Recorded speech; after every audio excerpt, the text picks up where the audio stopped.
ওরে তোর জীবন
আমার পূজার কি উপায়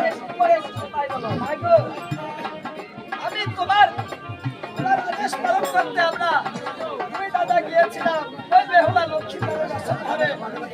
সেখানে যে দেখলাম কি জানো? কি দেখলে বাবা? সেখানে যে দেখলাম ওই সন্ধ্যার মধ্যে ওই বাচ্চা ঘর তোমার সব লাগতে করে